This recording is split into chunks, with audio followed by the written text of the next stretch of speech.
Good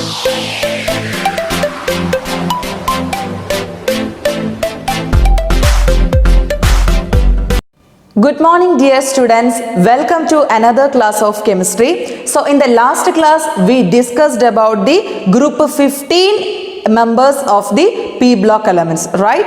That is the nitrogen family. Their physical properties, chemical properties and the periodic trends, compound formation, uses, etc. Today we are going to discuss group 16 of P block elements, right?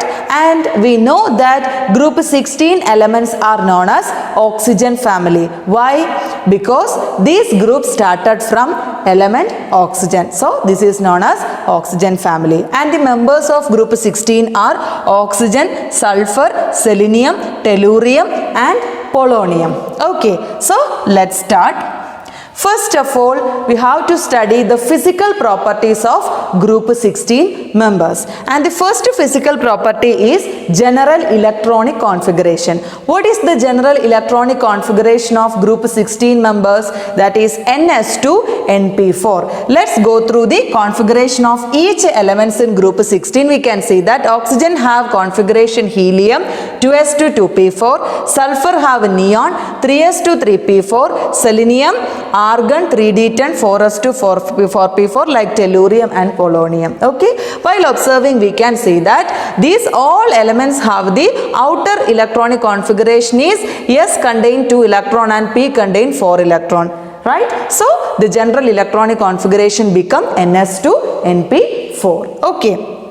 Next physical property is atomic size. We know the periodic trend of atomic size in group as well as in the case of period. As we go down a period, atomic size increases because number of shells increases. Likewise, in the case of group 16, the atomic size increases down the group because new shell is added as we move down. And if we compare the size of group 16 with group 15, then we can see that group 16 is smaller due to increased nuclear charge. As we move from left to right in a period, nuclear charge increases by 1 unit. So moving from group 15 to group 16, nuclear charge will increase. So the atomic size become decreases. So compared to group 15, group 16 elements have smaller atomic size. Okay, then next is ionization energy. If we know that what is mean by ionization energy, and if we compare the ionization energy of group 16 and group 15, we see that group 16 has lower energy than group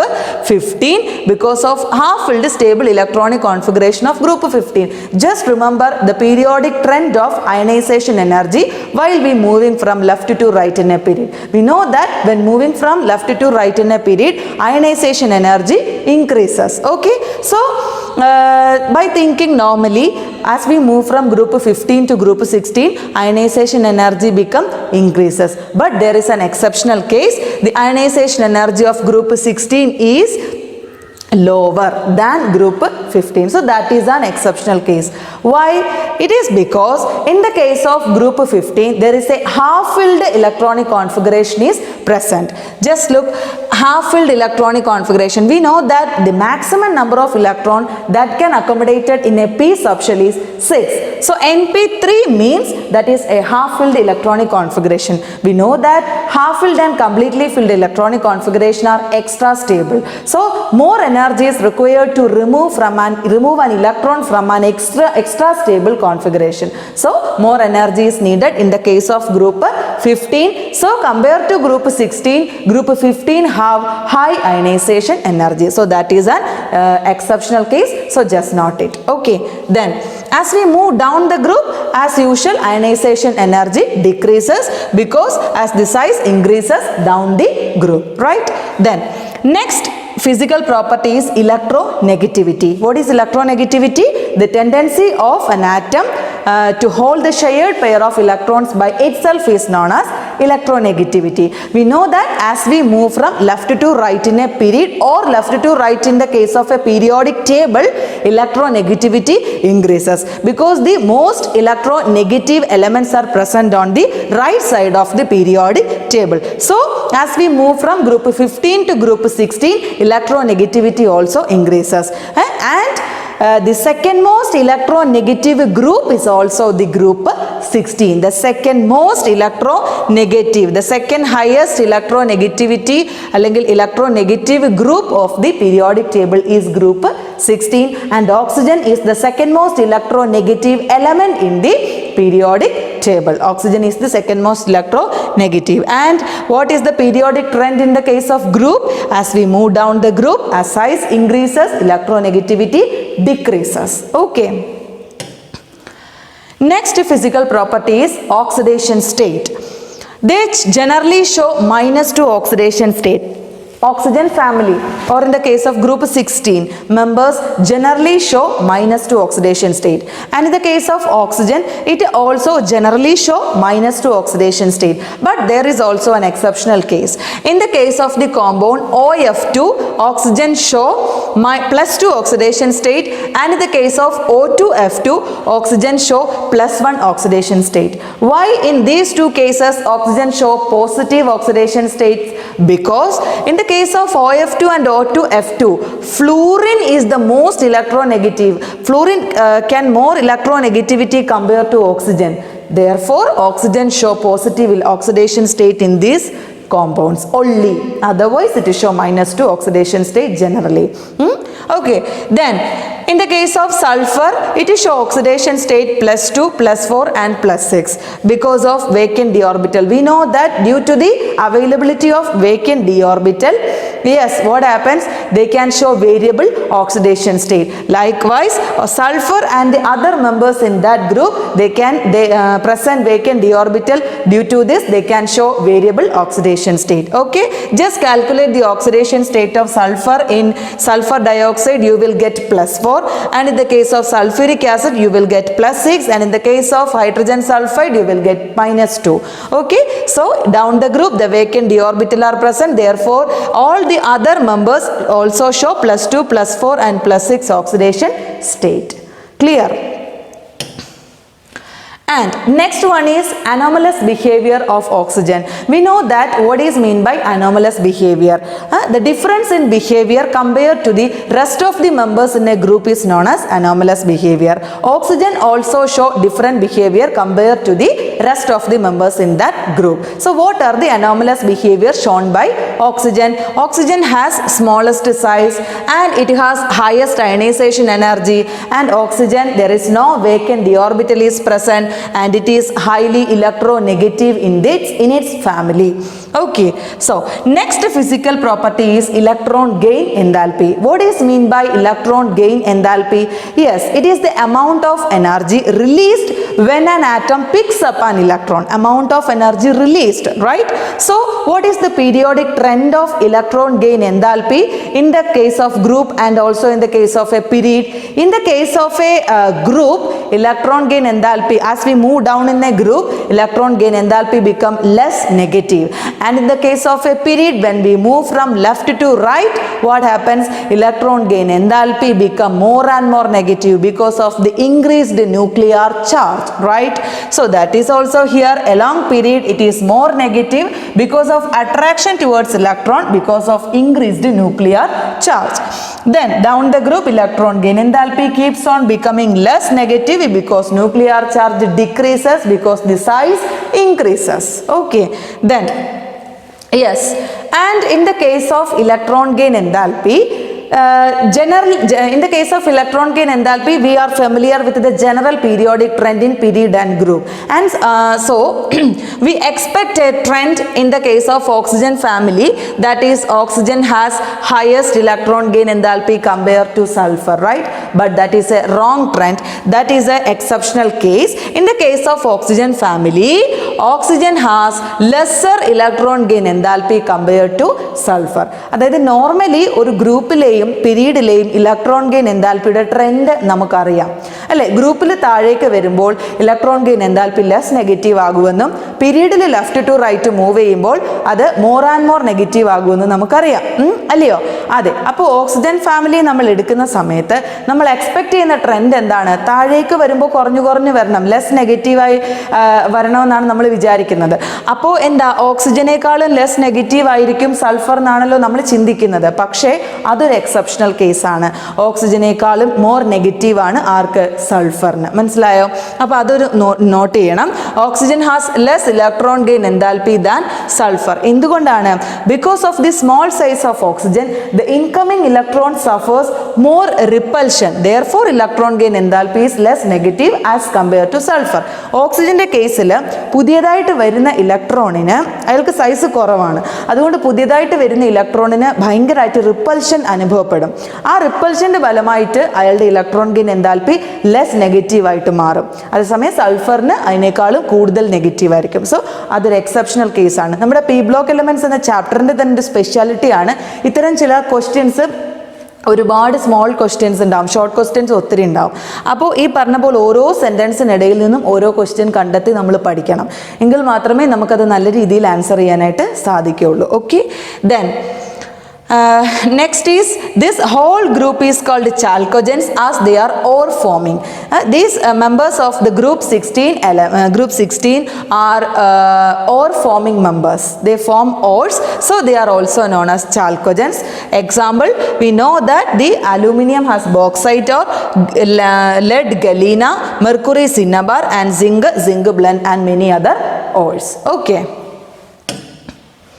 next is elemental state of oxygen and sulfur. We know that oxygen exists as a diatomic molecule O2 and sulfur exists as S8 because it is a polyatomic molecule S8, and the sulfur has a puckered ring like structure. It is a solid and it has a puckered ring like structure. You can see the 8 sulfur in this figure, right? This is a ring like structure. Simply ഒരു W ന്റെ shape പോലെയൊക്കെ നിങ്ങൾക്ക് തോന്നും അല്ലേ? അത്തരത്തിലൊരു ring സ്ട്രക്ചറിൽ 8 atoms ചേർന്നുള്ളൊരു മോളിക്യൂളായിട്ട്, അതാണ് ഒരു പോളി അറ്റോമിക് മോളിക്യൂളായിട്ടാണ് സൾഫർ എന്ത് ചെയ്യുന്നത്?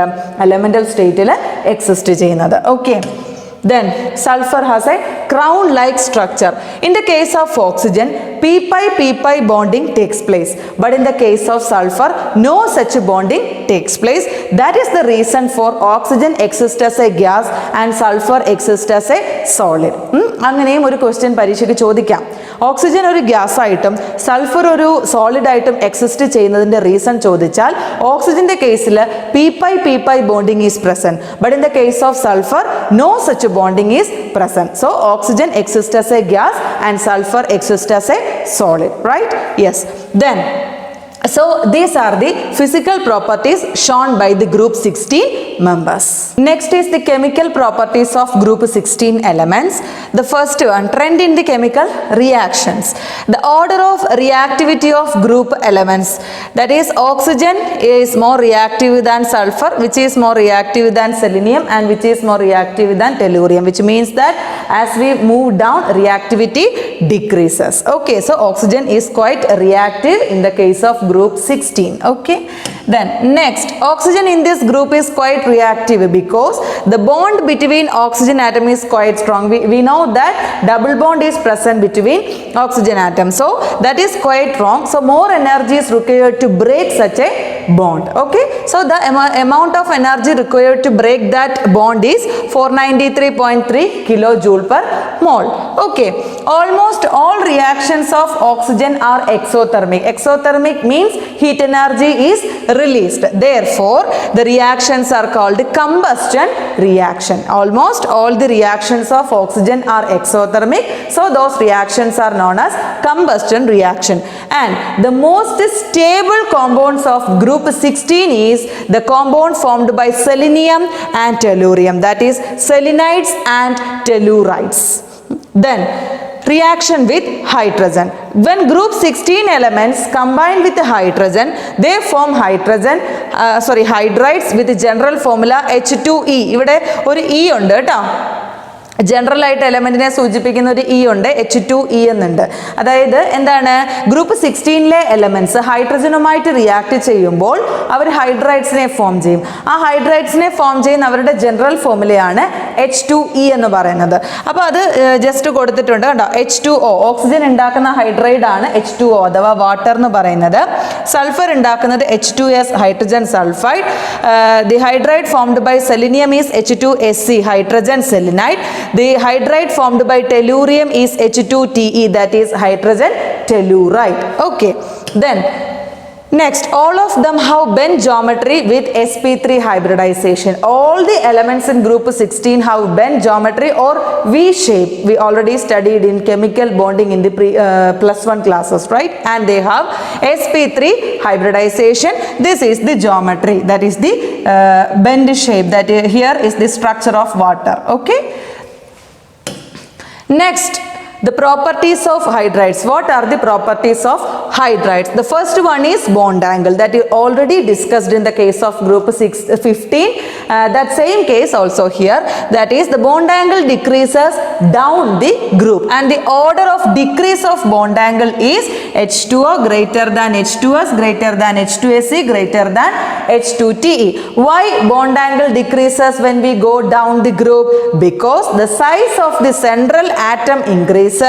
The lone pair will push closer to bond pair. Due to this, the bond angle decreases. Okay, then next, basic character. We know that basic character is the ability to donate lone pair of electrons. So the order of increase in basic character ആണ് ഈ കൊടുത്തിരിക്കുന്നത്. ഇങ്ങോട്ട് വരുന്ന അനുസരിച്ച് basic ക്യാരക്ടറിന്റെ എന്താ പറയാ, ഇത് acidic ക്യാരക്ടറിന്റെ increase ആണ്. അപ്പൊ ബേസിസിറ്റി എന്താണ്, ഇവിടെ മോസ്റ്റ് ബേസിക്കും ഇവിടെ എന്താണ് ലീസ്റ്റ് ബേസിക്കും ആണ് കൊടുത്തേക്കുന്നത്. The ability of molecule to donate its lone pair ആണ്. അപ്പൊ എന്താണ് ഓർഡർ ഓഫ് ബേസിക് ക്യാരക്ടർ, അതിനകത്തില് മോസ്റ്റ് ബേസിക് ആയിട്ടുള്ളത് ഇത് ലീസ്റ്റ് ബേസിക് ആയിട്ടുള്ളത് ഇത്. മനസ്സിലായല്ലോ? Okay, then next one is stability. Stability എന്ന് പറയുമ്പോൾ stability of hydrides depend upon the comparability of size. ഹൈഡ്രൈഡ്സിന്റെ സ്റ്റെബിലിറ്റി നമ്മൾ സൈസിനെ വെച്ചിട്ടാണ് പറയുന്നത്. മനസ്സിലായോ? അപ്പൊ സ്റ്റെബിലിറ്റി പറയുമ്പോൾ എന്താണ്, താഴേക്ക് വരുമ്പോൾ സ്റ്റെബിലിറ്റി കുറഞ്ഞു വരികയാണ്. ഓർഡർ ഇവിടെ വരുന്ന ഓർഡർ എന്ന് പറഞ്ഞാൽ H2Oയ്ക്കായിരിക്കും ഏറ്റവും കൂടുതൽ സ്റ്റേബിൾ. അപ്പോൾ താഴോട്ട് വരുന്നതനുസരിച്ച് ഡിക്രീസ് ചെയ്യുന്ന ഓർഡർ ആയിരിക്കണം കാണിക്കേണ്ടത്. മനസ്സിലായല്ലോ? H2O greater than H2S greater than H2SC greater than H2Te എന്ന് കാണിക്കുക. അതാണ് നമ്മുടെ ഓർഡർ എന്ന് പറയുന്നത്. എന്തുകൊണ്ടാണ് സൈസ് ഇൻക്രീസ് ചെയ്യുന്ന അനുസരിച്ച് നമുക്കറിയാം ബോണ്ട് ലെങ്ത് ഇൻക്രീസ് ചെയ്യും. അപ്പോൾ ബോണ്ട് സ്ട്രെങ്ത് ഡിക്രീസ് ചെയ്യും അല്ലേ? ബോണ്ട് സ്ട്രെങ്ത് കുറയുമ്പോൾ നമുക്ക് അത്ര എനർജി കൊടുക്കേണ്ട ആവശ്യമില്ല. അപ്പോൾ ബോണ്ട് ഡിസോസിയേഷൻ എനർജിയും അതിനനുസരിച്ച് ഡിക്രീസ് ചെയ്യുന്നതുകൊണ്ടാണ് stability also decreases. Okay, then next one is boiling point. Already we discussed that boiling point depends upon the van der Waals force, and this van der Waals force increases with increase in the size. Okay, therefore the order of their boiling point, then that is group 16. Here is group 16. Okay, H2O greater than H2S, yes, which is less than H2SC, which is less than H2Te. ഇവിടെ ഒരു exceptional case നിങ്ങൾക്ക് feel ചെയ്യുന്നുണ്ട് അല്ലേ? അതായത് വാട്ടറിന്റെയും സൾഫറിന്റെയും case വരുമ്പോൾ അവരുടെ ഹൈഡ്രൈഡ്സിൽ വാട്ടറിന്റെ ഹൈഡ്രൈഡിനാണ് boiling point കൂടുതൽ. ബാക്കിയുള്ള കേസിൽ അങ്ങോട്ട് കൂടി വരിക. അപ്പൊ സ്വാഭാവികമായിട്ടും വാട്ടറിനേക്കാളും കൂടുതലാണ് സൾഫറിന്റെ ഹൈഡ്രൈഡിന് വരേണ്ടത് ഇങ്ങനെ ചിന്തിക്കുമ്പോൾ. പക്ഷെ അവിടെ ഒരു എക്സെപ്ഷണൽ കേസ് ഉണ്ട്, വാട്ടറിനാണ് സൾഫറിനെക്കാട്ടിലും ബോയിലിംഗ് പോയിന്റ് കൂടുതലായിട്ടുള്ളത്. അതിന്റെ കാരണം in the case of water hydrogen bonding is present. Hydrogen bonding present ആയതുകൊണ്ടാണ് water has more boiling point compare to hydride of sulphur. Clear ആയല്ലോ? അല്ലെങ്കിൽ ഹൈഡ്രജൻ സൾഫൈഡ് എന്ന് പറയാം. Then next is reaction with halogen. Oxygen family members react with halogen to form halides of the formula EX4, EX6 and EX2. Okay, the order of stability of halides: fluorine, chlorine, bromine, iodine. In the case fluorine is more stable than chlorine, is more stable than bromine, is more stable than iodine. Then next, Oxygen only forms halides in OF2 and O2F, and out of them oxidifluoride, that is OF2, is the most stable halide. ഓക്സിജന്റെ കേസിൽ രണ്ട് ഹാലൈഡ്സിനെയാണ് അതിൽ form ചെയ്യുന്നത്. ഒന്ന് OF2, മറ്റൊന്ന് O2F. അതിൽ ഓക്സിഡൈഫ്ലൂറൈഡ് ആണ് OF2. ഇതാണ് അതിലേക്കും ഏറ്റവും സ്റ്റേബിൾ ആയിട്ടുള്ള ഹാലൈഡ് എന്ന് പറയുന്നത്. Then sulfur forms SCl2, that is sulfur dichloride, SF6, that is sulfur hexafluoride, and SF4, that is sulfur tetrafluoride. And the geometry of sulfur tetrafluoride is a tetrahedral with the hybridization sp3d, and geometry of SF6 is trigonal bipyramidal with the hybridization sp3d2. The geometry is given below. The sulfur tetrafluoride has a geometry tetrahedral with hybridization sp3d, and sulfur hexafluoride has a geometry trigonal bipyramidal with the hybridization sp3d2. Okay, next. Hexahalides are only formed by fluorine. കണ്ടോ ഇവിടെ കണ്ടോ SF6. അപ്പോൾ ഹെക്സാഹാലൈഡ് ഉണ്ടാക്കുന്നത് fluorine മാത്രമാണ്. എന്തുകൊണ്ടാണ്? Because ആ size increases, coordination number decrease ചെയ്ത് വരും. അതുകൊണ്ട് തന്നെ ബാക്കിയുള്ളവർക്ക് therefore others they will not form halides. Fluorine കഴിഞ്ഞിട്ട് താഴേക്ക് വരുന്ന ബാക്കിയുള്ള ഹാലജന്റെ കേസിൽ കോർഡിനേഷൻ നമ്പർ ഡിക്രീസ് എന്നതുകൊണ്ട് അവർക്ക് 6 എന്ന രീതിയിലേക്ക് അത് എക്സ്റ്റെൻഡ് ചെയ്യാൻ സാധിക്കത്തില്ല. അതുകൊണ്ടാണ് ഫ്ലൂറിന് മാത്രം ഹെക്സാഹാലൈഡിനെ ഫോം ചെയ്യാനുള്ള എബിലിറ്റി വന്നത്. And out of all halides, sulfur hexahalide, that is SF6, is most non-reactive halide. എല്ലാ ഹാലൈഡ്സിനെ എടുത്തു വെച്ച് നോക്കുമ്പോൾ SF6 ആണ് മോസ്റ്റ് നോൺ റിയാക്റ്റീവ് ആയിട്ടുള്ളത്. Because it has excess octet. നമ്മൾ ലാസ്റ്റ് ഇയറിൽ +1 ക്ലാസ്സിൽ ഒക്ടറ്റ് റൂള് പഠിക്കുന്നുണ്ട്. ആ ഒക്ടറ്റ് റൂളിന്റെ എക്സെപ്ഷണൽ കേസ് ആയിട്ട് എന്താണ്? ഡെഫിഷ്യൻസി ഇൻ ഒക്ടറ്റ്, അതായത് 8 ഇലക്ട്രോൺ വരേണ്ട കേസിൽ 8ൽ കുറവുള്ളതും 8ൽ കൂടുതലായി വരുന്നതും ആണ് ഒക്ടറ്റിനകത്തിലെ എക്സെപ്ഷണൽ കേസ് ആയിട്ട് നമ്മൾ പഠിക്കുന്നത്. അതിൽ എക്സസ് ആയിട്ട് വരുന്നതിന് ഒരു എക്സാമ്പിൾ ആയിട്ട് നമ്മൾ പഠിച്ചത് ഏതാണ്? SF6ന്റെ കേസാണ് അല്ലേ? സൾഫർ സെൻട്രൽ ആറ്റമായിട്ട് വന്ന് 6 ഫ്ലൂറിൻ മോളിക്യൂൾ ചുറ്റിനും വരുമ്പോൾ, ഫ്ലൂറിൻ ആറ്റംസ് ചുറ്റിനും വരുമ്പോൾ നമ്മൾ ഇലക്ട്രോൺ കൗണ്ട് ചെയ്ത് നോക്കുമ്പോൾ ടോട്ടൽ 8ൽ കൂടുതലായിട്ട് വരുന്നുണ്ട്. അപ്പോൾ അത് ഒക്ടറ്റ് റൂളിനെ വയലേറ്റ് ചെയ്യുന്ന ഒരു കാര്യമായിട്ട് നമ്മൾ പഠിച്ചിട്ടുണ്ട്. അപ്പോൾ അതുകൊണ്ട് തന്നെ SF6ന് എക്സസ് ഒക്ടറ്റ് ഉള്ളത് കൊണ്ട് വേക്കൻ്റ് ആയിട്ടുള്ള ഡി ഓർബിറ്റൽ ഇല്ല. അത് മാത്രമല്ല ആ സൾഫറിന്റെ ചുറ്റിനും 6 ഫ്ലൂറിൻ ആറ്റംസിൽ നിന്ന് അയാളെ പ്രൊട്ടക്ട് ചെയ്ത് നിർത്തിയിരിക്കുകയാണ്. അതുകൊണ്ട് തന്നെയും അയാൾക്ക് റിയാക്ട് ചെയ്യാൻ സാധിക്കത്തില്ല. അതുകൊണ്ട് തന്നെ എല്ലാ ഹാലൈഡ്സിനെ അപേക്ഷിച്ച് SF6 ആണ് മോസ്റ്റ് നോൺ റിയാക്റ്റീവ് ആയിട്ടുള്ള ഹാലൈഡ് എന്ന് പറയുന്നത്. എ പാർട്ടിൽ ചോദിക്കാം. Okay, so next is what are the oxo acids of sulfur? നൈട്രജന്റെ കേസിൽ നമ്മൾ ഓക്സി ആസിഡ് പഠിച്ച പോലെ തന്നെ സൾഫറിന്റെ കേസിലുള്ള ഓക്സോ ആസിഡ്സ് ആണ്. Some important oxo acids of sulfur: sulphurous acid. The first one is sulphurous acid. What are the speciality? It is reducing in nature. It is reducing in nature, and also it acts as oxidizing and reducing action. Normally അത് reducing നേച്ചറാണ്, എന്നാലും oxidizing ആയിട്ടും reducing ആയിട്ടും behave ചെയ്യാനുള്ളൊരു ability ഉണ്ട്. It bleaches the articles due to reduction നടത്തുന്നത് കൊണ്ട് തന്നെ ബ്ലീച്ചിങ് പ്രോപ്പർട്ടിയും അത് എന്ത് ചെയ്യുന്നുണ്ട്? കാണിക്കുന്നുണ്ട്. Sulphurous acid, this is the structure of sulphurous acid. കണ്ടോ? S double bond O, then single bond OH, then single bond OH. Next oxo acid is sulphuric acid. You are very familiar about sulphuric acid. Formula is H2SO4, and it is known as the king of chemicals, right? King of chemicals, king of acids, എല്ലാം എന്ത് തന്നെയാണ്? Sulphuric acid തന്നെയാണ്. And it is used as an acid, oxidizing agent, and also a dehydrating agent. Then next, it is highly viscous due to hydrogen bonding. Hydrogen bonding is present in sulphuric acid, so due to that it is highly viscous in nature. Next, it is also called as brown oil of vitriol. Brown oil of vitriol എന്ന് നമ്മൾ എന്തിനെ വിളിക്കാറുണ്ട്? Sulphuric ആസിഡിനെ വിളിക്കാറുണ്ട്. It is further concentrated and form rectified oil. അപ്പോൾ sulphuric ആസിഡിനെ തന്നെ വീണ്ടും concentrate ചെയ്യുമ്പോൾ കിട്ടുന്ന ഫോമാണ് റെക്ടിഫൈഡ് ഓയിൽ എന്ന് പറയുന്നത്. And it is prepared by contact process അല്ലേ? സൾഫ്യൂരിക് ആസിഡിന്റെ മാനുഫാക്ചറിങ് പ്രോസസ് ഏതാണ്? കോണ്ടാക്ട് പ്രോസസ് ആണെന്നും വനേഡിയം പെൻഡോക്സൈഡ് ആണ് കാറ്റലിസ്റ്റ് ആയിട്ട് യൂസ് ചെയ്യുന്നത് എന്നൊക്കെ ഉള്ള ജനറൽ ഇൻഫർമേഷൻ നമുക്ക് അറിയാവുന്നതാണ്. Okay, so Yes, this is the structure of sulfuric acid. Kanda sulfur adile double bond then OH idana sulfuric acid. H2 രണ്ട് H വന്നിട്ടുണ്ട് അല്ലേ, SO4 ഒരു S ഉണ്ട്, 4 ഓക്സിജൻ ആറ്റവും വന്നിട്ടുണ്ടല്ലോ. സോ സ്ട്രക്ചർ ഒക്കെ നിങ്ങൾ വരച്ച് പഠിക്കണം.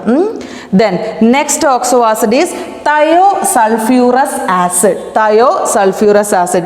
It contains one double bond S linkage between S atoms. എന്താ one double bond S linkage. S ആറ്റമുകൾക്കിടയിൽ എന്താണ് ഒരു ഡബിൾ ബോണ്ട് S linkage ഉണ്ട്. ഏതിന്റെ കേസിൽ?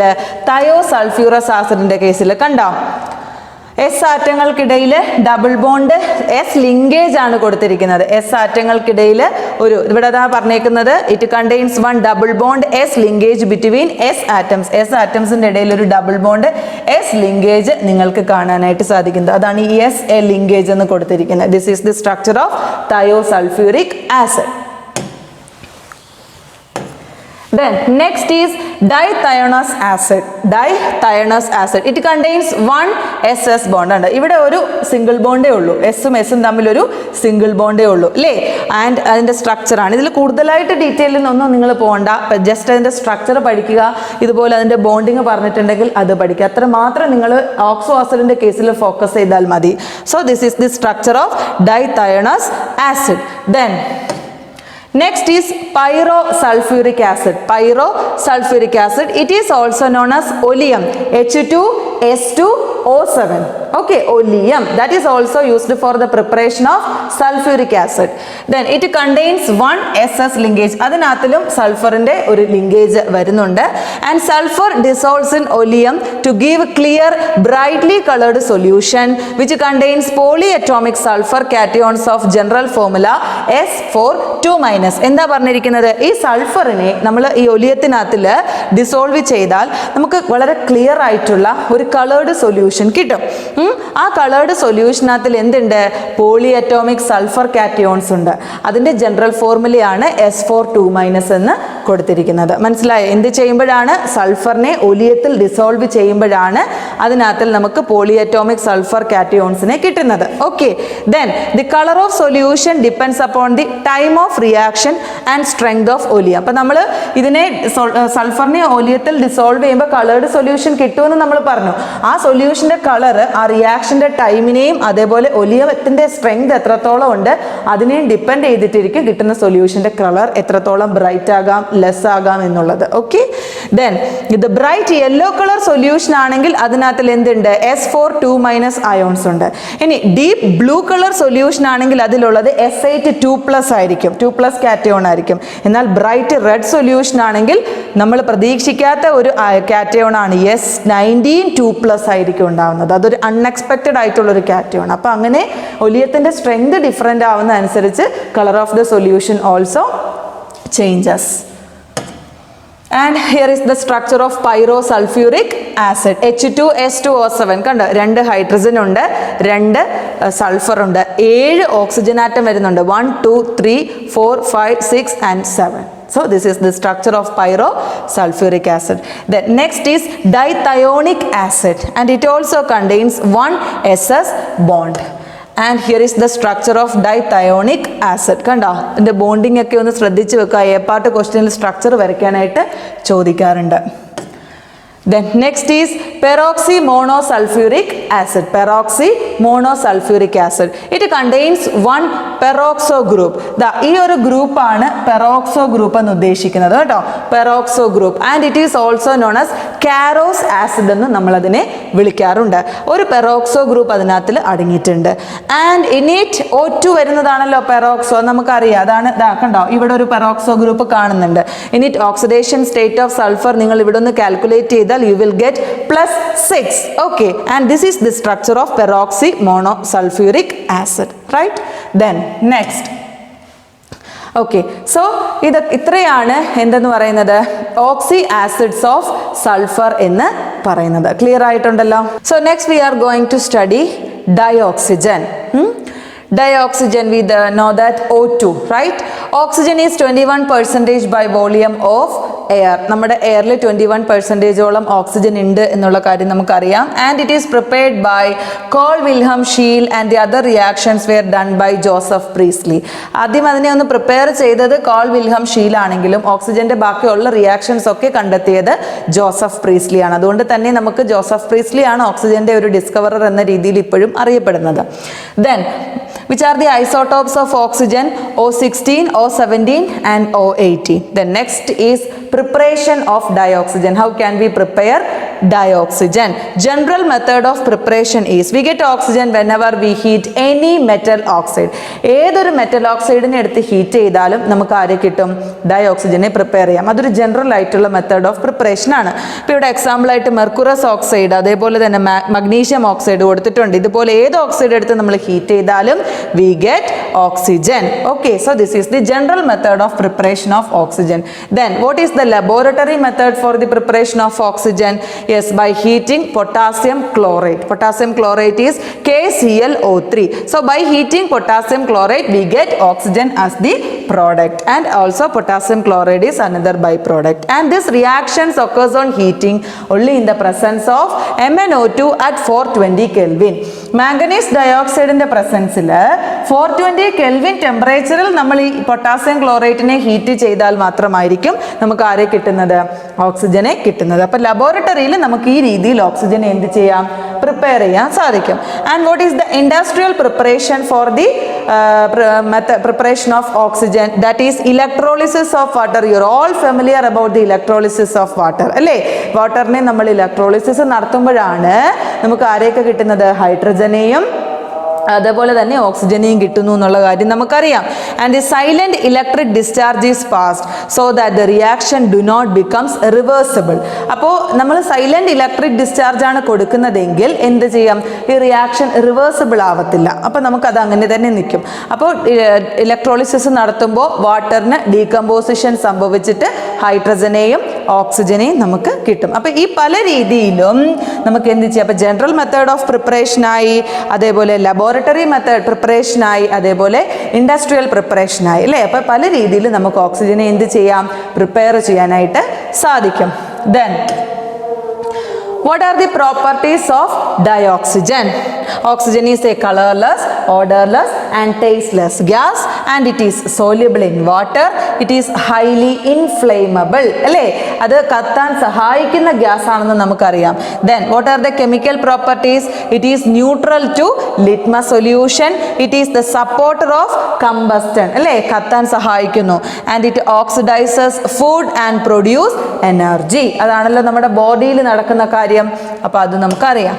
Then reaction with metals. How oxygen react with metals? Oxygen react with metals to form corresponding oxides. That is, for example, magnesium react with oxygen to form magnesium oxide. Aluminium react with oxygen to form aluminium oxide, like that. And also it react with some compounds. Example, oxygen react with sulfur dioxide. Sulfur dioxide is a compound, so it gives sulfur trioxide as the product, SO3. And oxygen react with ammonia. It gives nitric oxide and water. Okay, then what are the uses of dioxygen? It is the supporter of life. We know that our existing അല്ലെങ്കിൽ നമുക്ക് ഏറ്റവും പ്രധാനപ്പെട്ട നമ്മുടെ ജീവവായു എന്ന് പറയുന്നത് oxygen ആണ്. It is used in oxy-acetylene flame. Liquid oxygen is used as a rocket fuel, and the radioactive isotope of it is used as a tracer for many chemical reactions, and it is also used to prepare synthesis gas. നിങ്ങൾ പഠിച്ചിട്ടുണ്ട് ഹൈഡ്രജനകത്തിലെ last ഇയറിൽ അല്ലേ? അതൊക്കെ prepare ചെയ്യാൻ വേണ്ടിയിട്ട് നമുക്ക് ആരെ use ചെയ്യാം? ഹൈഡ്രജനെ യൂസ് ചെയ്യാനായിട്ട് പറ്റും. Then next is the classification of oxides. We have different types of oxides, normal oxides and polyoxides. നമുക്ക് പല ടൈപ്പ് ഉള്ള ഓക്സൈഡ്സ് ഉണ്ട്. നോർമൽ ഓക്സൈഡ്സും ഉണ്ട്, പോളി ഓക്സൈഡ്സും ഉണ്ട്. ആൻഡ് പോളി ഓക്സൈഡ്സിനെയാണ് നമ്മൾ വീണ്ടും ഡിഫറെൻ്റ് ആയിട്ട് ക്ലാസിഫൈ ചെയ്യുന്നുണ്ട്. അതാണ് peroxides, super oxides, sub oxides and mixed oxides. Okay, poly oxides are again classified into different type. The first one is peroxide. Peroxide, hydrogen peroxide എന്നൊക്കെ നിങ്ങൾ കേട്ടിട്ടില്ലേ? അപ്പോൾ ആ പെറോക്സൈഡ് ഉള്ള കോമ്പൗണ്ടിൽ നിങ്ങൾ നോക്കിയാൽ മതി ഏത് അയോൺ ആയിരിക്കും അതിൽ പ്രസന്റ് ആയിരിക്കുന്നത്? O2 2- അയോൺ ആയിരിക്കും നിങ്ങൾ പ്രസന്റ് ആയിരിക്കുന്നത്. ഓക്കെ, ദെൻ സൂപ്പർ ഓക്സൈഡ്സ് എന്ന് പറഞ്ഞാൽ പൊട്ടാസ്യം ഓക്സൈഡ് പോലെയുള്ള KO2, പൊട്ടാസ്യം ഓക്സൈഡ് പോലെ, ഇതാണ് സൂപ്പർ ഓക്സൈഡ് എന്ന് പറയുന്നത്. പൊട്ടാസ്യം KO2 എന്ന ഫോമിൽ വരുന്നത് സൂപ്പർ ഓക്സൈഡ് ആണ്. അവിടെ നിങ്ങൾക്ക് O2- അയോൺ ആണ് കാണാൻ സാധിക്കുന്നത്. ഇനി സബ് ഓക്സൈഡ് എന്ന് പറഞ്ഞാൽ N2 പോലെ, നൈട്രജന്റെ കേസ് പോലെ, ആ കേസിൽ ഓക്സിജന് -2 വാലൻസി താഴെയായിരിക്കും, -2 കുറവായിരിക്കും. ഏതിന്റെ? സബ് ഓക്സൈഡിന്റെ കേസിൽ ഓക്സിജന്റെ വാലൻസി എന്ന് പറയുന്നത്. ദെൻ മിക്സഡ് ഓക്സൈഡ്സ് എന്ന് പറയുമ്പോൾ അവിടെ ഓക്സിജന് ഫ്രാക്ഷൻ ആയിരിക്കും ഓക്സിഡേഷൻ നമ്പർ കിട്ടുന്നത്. മിക്സഡ് ഓക്സൈഡ്സിൽ നിങ്ങൾ Fe3O4 വാലൻസി ഒന്ന് കണ്ടുപിടിച്ച് നോക്കിയാൽ നിങ്ങൾക്ക് ഓക്സിജന്റെ വാലൻസി പോട്ടെ ഓക്സിഡേഷൻ നമ്പർ കാൽക്കുലേറ്റ് ചെയ്താൽ ഫ്രാക്ഷൻ ആയിരിക്കും കിട്ടുന്നത്. അത്തരം ഓക്സൈഡ്സ് ആണ് നമ്മൾ എന്ത് പറയുന്നത്? മിക്സഡ് ഓക്സൈഡ്സ് എന്ന് പറയുന്നത്. So these are the classification of poly oxides. Then normal oxides on the basis of nature they are classified as. ഇപ്പോൾ നമ്മൾ പറഞ്ഞ ഈ ഓക്സൈഡ്സിനെ നമുക്ക് വീണ്ടും എന്ത് ചെയ്യാം? അവരുടെ നേച്ചറിനനുസരിച്ച് ക്ലാസിഫൈ ചെയ്യാനായിട്ട് പറ്റും. That is acidic oxide, basic oxide and neutral oxides. Okay, the first one is acidic oxide. Acidic oxide that dissolve in water to give acids. Acidic oxide that dissolve in water to give acids. That is acidic oxide എന്ന് പറയുമ്പോൾ ആ ഓക്സൈഡിനെ നമ്മൾ വെള്ളത്തിൽ ലയിപ്പിച്ചാൽ നമുക്ക് ആസിഡിനെ തരണം എങ്കിലാണ് നമ്മൾ acidic oxide എന്ന് പറയുന്നത്. For example, sulphur dioxide when dissolves in water we get sulphurous acid. Like that, carbon dioxide when dissolved in water we get carbonic acid. So and all the non-metallic oxides are acidic in nature. Non-metallic ഓക്സൈഡുകളെല്ലാം acidic nature കാണിക്കുന്നവയായിരിക്കും. So next is basic oxides. അപ്പോൾ acidic oxide എന്ന് പറഞ്ഞാൽ വാട്ടറിൽ dissolve ചെയ്യുമ്പോൾ ആസിഡിനെ തരണമെങ്കിൽ basic oxide എന്ന് പറഞ്ഞാൽ വാട്ടറിൽ dissolve ചെയ്യുമ്പോൾ എന്തിനെ തരണം? ബേസിനെ തരണം, അല്ലേ? ദാറ്റ് ഈസ് ഇവിടെ എക്സാമ്പിൾ കൊടുത്തിട്ടുണ്ട്. സോഡിയം ഓക്സൈഡിനെ നമ്മൾ വാട്ടറിൽ ഡിസോൾവ് ചെയ്യുമ്പോൾ നമുക്ക് സോഡിയം ഹൈഡ്രോക്സൈഡാണ് കിട്ടിയത്, ബേസ് ആണ് കിട്ടിയത്. അതുകൊണ്ട് തന്നെ സോഡിയം ഓക്സൈഡ് ഒരു ബേസിക് ഓക്സൈഡ് ആണെന്ന് പറയാം. അതേപോലെ all metallic oxides are basic in nature. മെറ്റൽസിന്റെ എല്ലാ ഓക്സൈഡ്സും ബേസിക് നേച്ചറാണ്. ഇത് സോഡിയം ഓക്സൈഡ്, സോഡിയം ഒരു മെറ്റൽ അല്ലേ? അപ്പൊ സോഡിയത്തിന്റെ oxide that is metal oxide എന്ന് പറയുന്നത് എല്ലാം ബേസിക് നേച്ചർ ആയിരിക്കും. നോൺ മെറ്റലിന്റെ ഓക്സൈഡുകളെല്ലാം അസിഡിക് നേച്ചർ ആയിരിക്കും കേട്ടോ. Then next is amphoteric oxide. Metalloids give amphoteric oxide. Metalloids എന്ന് പറഞ്ഞാൽ എന്താ? ആസിഡായിട്ടും ബിഹേവ് ചെയ്യും, ബേസ് ആയിട്ടും ബിഹേവ് ചെയ്യും. അതാണ് മെറ്റലോയിഡ്സ് എന്ന് പറയുന്നത്, അല്ലേ? അപ്പോൾ അവരാണ് കൂടുതലായിട്ടും ആംഫോട്ടറിക് ഓക്സൈഡിനെ തരുന്നത്. അലൂമിനിയം ഓക്സിജനും കൂടെ ചേർന്ന് aluminium oxide that is an example for an amphoteric oxide. It behave as acid as well as base. Okay, then next is neutral oxides. They are very less in number. Neutral എന്ന് പറഞ്ഞാൽ തന്നെ അറിയാം ആസിഡും അല്ല ബേസും അല്ല. They are neither acidic nor basic. Example, laughing gas, nitrous acid ആണ് നമ്മുടെ laughing gas എന്ന് പറയുന്നത്, അല്ലേ? N2O. അത് നിങ്ങൾക്ക് അറിയാം. ഓക്കെ, അപ്പോൾ these are the classification of oxides. That is acidic oxide, basic oxide, amphoteric oxide, and the last one is neutral oxide. Next is ozone. You are familiar with ozone. It is represented as O3 and it is found in the stratosphere, upper atmosphere, that is stratosphere. Okay, then how can we prepare ozone? Preparation of ozone. Ozone is prepared when ultraviolet rays react with oxygen of stratosphere and split oxygen molecule into oxygen atoms, and this oxygen atom combine with oxygen molecule to form ozone. അതായത് സ്ട്രാറ്റോസ്ഫിയറിലാണ് ozone ഉള്ളത്. O3 എന്ന രീതിയിലാണ് നമ്മൾ അതിനെ represent ചെയ്യുന്നത്. ഇനി എങ്ങനെ prepare ചെയ്യുമെന്ന് ചോദിച്ചാൽ UV റേസ് ഓക്സിജൻ, സ്ട്രാറ്റോസ്ഫിയറിലുള്ള ഓക്സിജനുമായിട്ട്, അപ്പർ അറ്റ്മോസ്ഫിയറിലുള്ള ഓക്സിജനുമായിട്ട് UV റേസ് റിയാക്ട് ചെയ്യും. റിയാക്ട് ചെയ്യുമ്പോൾ ആ ഓക്സിജൻ മോളിക്യൂളിനെ ഓക്സിജൻ ആറ്റംസ് ആയിട്ട് മാറ്റും, സ്പ്ലിറ്റ് ചെയ്യും. ആ സ്പ്ലിറ്റ് ആയിട്ട് ഇരിക്കുന്ന ഓക്സിജൻ ആറ്റം വീണ്ടും ഓക്സിജൻ മോളിക്യൂളുമായി കമ്പൈൻ ചെയ്യുമ്പോഴാണ് നമുക്ക് ഓസോണിനെ കിട്ടുന്നത്. റിയാക്ഷൻ നോക്കിയാൽ നിങ്ങൾക്ക് മനസ്സിലാവും. കണ്ടോ, ഇതെന്താണ്? ഓക്സിജൻ ആറ്റംസ് ആണ്. മനസ്സിലായി? ഈ ഓക്സിജൻ ആറ്റംസ് എന്തായിട്ട് മാറുകയാണ്? ഓസോൺ ആയിട്ട് മാറുകയാണ്. ആദ്യമേ ജസ്റ്റ് എന്ത് ചെയ്യാം, ഓക്സിജൻ മോളിക്യൂൾ ആയിരിക്കുന്നത് O+O, അങ്ങനെ ആ രീതിയിൽ ഓക്സിജൻ ആറ്റംസ് ആയിട്ട് മാറാം. പിന്നെന്താണ്, ഇതുപോലെ തന്നെ ഒരു മോളിക്യൂളുമായിട്ട് വീണ്ടും ഒരു ഓക്സിജൻ O2മായിട്ട് ഒരു ഓക്സിജൻ കമ്പൈൻ ചെയ്യുമ്പോൾ അത് O3 ആയിട്ട് മാറിയില്ലേ? അപ്പോൾ അതാണ് ആ ഓക്സിജൻ ആറ്റംസ് വീണ്ടും ഓക്സിജൻ മോളിക്യൂളുമായിട്ട് കമ്പൈൻ ചെയ്യുമ്പോൾ ഓസോൺ ആയിട്ട് മാറുന്നു എന്ന് പറഞ്ഞത്. Okay, this reaction is very endothermic. Endothermic means it absorbs particular amount of energy, that is approximately 142.7 kilojoule of heat is needed for this reaction. And for preparing pure ozone we use ozonizer, in which electric spark is passed through oxygen gas and we get ozone. അപ്പോൾ നമുക്ക് pure ആയിട്ടുള്ള ozone ആണ് വേണ്ടതെങ്കിൽ ഓസണൈസർ use ചെയ്താൽ മതി. ഓസണൈസറിനകത്തിൽ നമ്മൾ എന്ത് ചെയ്യും, ഇലക്ട്രിക് സ്പാർക്ക് എന്ത് ചെയ്യും, ഓക്സിജൻ ഗ്യാസിലൂടെ പാസ് ചെയ്യും. അപ്പം നമുക്ക് പ്യുവർ ആയിട്ടുള്ള ഓസോണിനെ കിട്ടും ഓസണൈസർ യൂസ് ചെയ്ത്. ക്ലിയർ ആയല്ലോ? Then what are the properties of ozone? Then physical property, it is A blue gas with pungent smell. ഒരു ബ്ലൂ കളർ ഗ്യാസ് ആണ്, പക്ഷെ അത്ര പ്ലസന്റ് ആയിട്ടുള്ള ഒരു സ്മെൽ ആയിരിക്കത്തില്ല. And it is heavier than air. Then it is slightly or sparingly soluble in water, and it is a diamagnetic in nature, and the depletion of ozone is harmful for us. Depletion of ozone ഒക്കെ നിങ്ങൾ lower ക്ലാസ്സിൽ ഒത്തിരി പഠിച്ചിട്ടുള്ളതാണ് അല്ലേ? അല്ലെങ്കിൽ last ഇയറിൽ തന്നെ നിങ്ങൾ last എൻവയോൺമെന്റൽ chemistry പഠിച്ചപ്പോൾ നിങ്ങൾ ഡിസ്കസ് ചെയ്തതാണ് ഓസോൺ ഡിപ്ലീഷനും അതിന്റെ ആഫ്റ്റർ എഫക്റ്റും ഒക്കെ അല്ലേ? അതൊക്കെ കൊണ്ട് സെപ്റ്റംബർ 16 വേൾഡ് ഓസോൺ ഡേ ആയിട്ട് നമ്മൾ സെലിബ്രേറ്റ് ചെയ്യുന്നു. അതൊക്കെ നമുക്കറിയാവുന്ന കാര്യമാണ്. Then what are the chemical properties of ozone? Effect of heat. If we heat ozone, it decomposes to give oxygen molecule, that is, അതായത് നമ്മൾ ഓസോണിനെ ഹീറ്റ് ചെയ്യുകയാണെങ്കിൽ അത് ഡീകമ്പോസ് ചെയ്ത് ആരെ തരും? ഓക്സിജൻ മോളിക്യൂളിനെ തരും. സിമ്പിൾ ആയിട്ടുള്ള റിയാക്ഷൻ ആണ്. നമുക്കറിയാം O3 എന്നുള്ളതാണ് ഓസോൺ. അപ്പോൾ അത് ഹീറ്റ് ചെയ്യുമ്പോൾ അത് ഡീകമ്പോസ് ചെയ്തിട്ട് ഓക്സിജൻ മോളിക്യൂൾ O2 ആയിട്ട് മാറി. ഇവിടെ 3O2 ഉണ്ട് കേട്ടോ, 3O2. അപ്പോൾ 2O3 gives 3O2 ആണ്, ഓക്സിജൻ മോളിക്യൂളിനെയാണ് തരുന്നത്. ദെൻ അതിനെ നമുക്കൊരു ഓക്സിഡൈസിങ് ഏജന്റ് ആയിട്ട് യൂസ് ചെയ്യാം. It is A stronger oxidising agent than oxygen gas. എന്തുകൊണ്ടാണ്? because it decomposes to form nascent oxygen. നമ്മൾ ഓസോണിനെ ഡീകമ്പോസ് ചെയ്യുമ്പോൾ നമുക്ക് ഡയോക്സിജനും കിട്ടും നേസന്റ് ഓക്സിജനും കിട്ടും. ഓക്സിജൻ സിംഗിൾ ആയിട്ട് എക്സിസ്റ്റ് ചെയ്യുന്നതാണ് നേസന്റ് ഓക്സിജൻ എന്ന് പറയുന്നത്. ഓക്കെ, അപ്പോൾ അതുകൊണ്ട് തന്നെ എന്താ, അവിടെ ഉണ്ടാകുന്ന ഓക്സിജന് മറ്റേതിനെ ഓക്സിഡൈസ് ചെയ്യാനായിട്ട് പറ്റും. അതുകൊണ്ടാണ് ഓക്സിജനേക്കാളും സ്ട്രോങ്ങർ ആയിട്ടുള്ള ഓക്സിഡൈസിങ് ഏജന്റ് ആണ് ഓസോൺ എന്ന് പറയാനുള്ള reason. Then next is okay. അപ്പോൾ ഇത്രയാണ് ഓസോണിൻ്റെ കേസിൽ നമുക്ക് പറയാനുള്ളത്. സിമ്പിൾ അല്ലേ? ഓസോണിനെ എങ്ങനെ റെപ്രസെൻറ്റ് ചെയ്യാം, എങ്ങനെ പ്രിപ്പയർ ചെയ്യാം, അയാളുടെ യൂസസ് എന്തൊക്കെയാണ്, ഫിസിക്കൽ ആൻഡ് കെമിക്കൽ പ്രോപ്പർട്ടീസ്, അങ്ങനെയുള്ള കാര്യങ്ങൾ മാത്രം നോക്കിയാൽ മതി. Then next is sulphuric acid. Already നമ്മൾ ഓക്സി ആസിഡിനകത്തിൽ പറഞ്ഞതാണ് കിങ് ഓഫ് കെമിക്കൽസിൽ വരുന്നത്, അല്ലെ കിങ് ഓഫ് ആസിഡ്സിൽ വരുന്നതാണ് ആര്? Sulphuric acid, H2SO4. അപ്പോൾ കുറച്ച് ഡീറ്റെയിൽ ആയിട്ട് അയാളെ കുറിച്ച് പഠിക്കാം. Its molecular formula is H2SO4. Then how can we prepare sulphuric acid?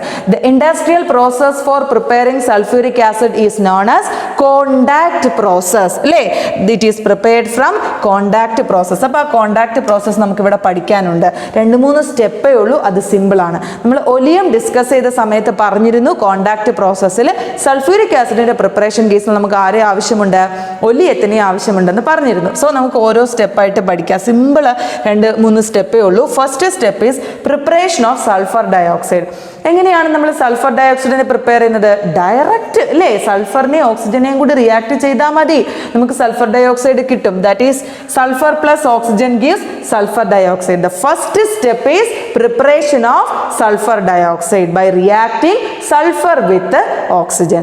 Then what is the second step? Preparation of sulfur trioxide.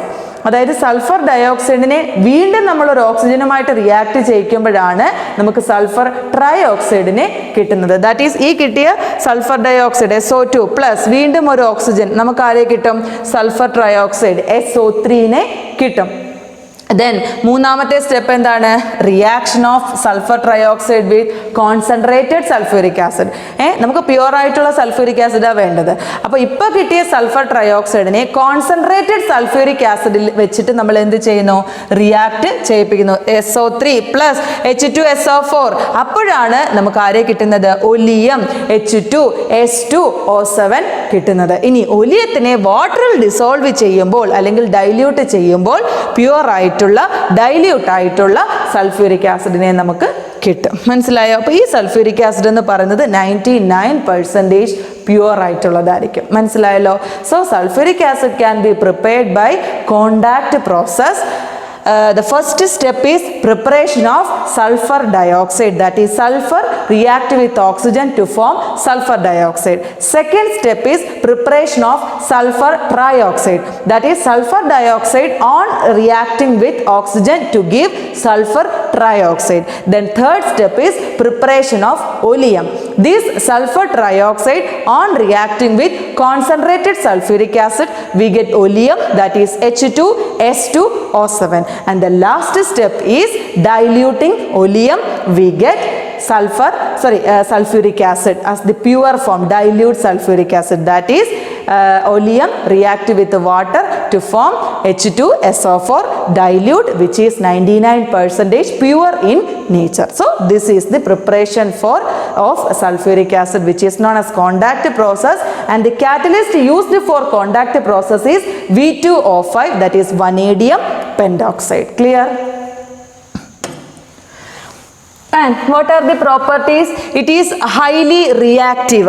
Sulphuric acid എന്ന് പറയുന്നത് ഹൈലി റിയാക്റ്റീവ് ആണ്. എന്തുകൊണ്ടാണ്? അതിൽക്ക് വോളറ്റിലിറ്റി ഭയങ്കര ലോ വോളറ്റിലിറ്റി ആണ്, സ്ട്രോങ് അസിഡിക് നേച്ചർ ആണ്, പിന്നെ വാട്ടറിനോട് അഫിനിറ്റി വളരെ കൂടുതലാണ്, strong affinity for water, and also it has an ability to act as a oxidising agent. So okay, then dissociate ചെയ്യുമ്പോൾ സൾഫ്യൂരിക് ആസിഡിനെ നിങ്ങൾ ഡിസോസിയേറ്റ് ചെയ്ത് നോക്കുക, H2SO4 എന്നാണ് അല്ലേ.